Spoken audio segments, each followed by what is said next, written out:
সেদিন গ্রামের বাড়িতে গিয়েছিলাম। ওখানে বিলের মাছ দেখে লোভ সামলাতে পারলাম না। ভাবলাম এই মাছ তো আমাকে নিয়ে যেতেই হবে ঢাকায়। সাথে কলা গাছ থেকে কলা পাতা কেটে আনলাম এই মাছ ভাপিয়ে মরিচ খোলা বানাবো বলে।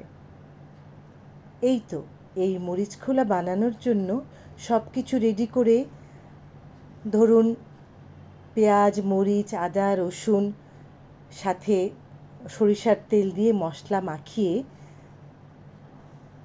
ফ্রাই প্যানে কলা পাতা সাজিয়ে ঢাকনা দিয়ে জাস্ট ঢেকে দিলাম। এই যে এখন রান্না হচ্ছে।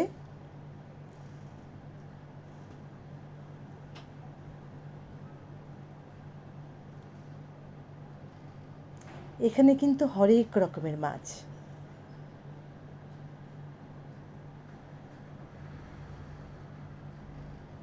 শুরু হলো রান্না, প্রসেস চলছে, রান্না হচ্ছে।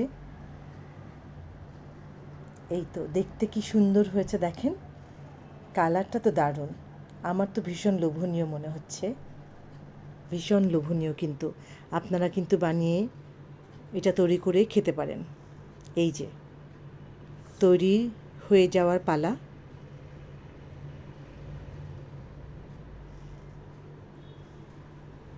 হয়ে গেল আমাদের মরিচ খোলা।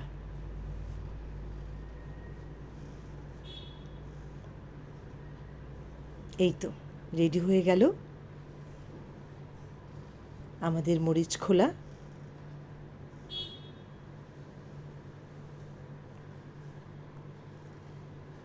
এটা হচ্ছে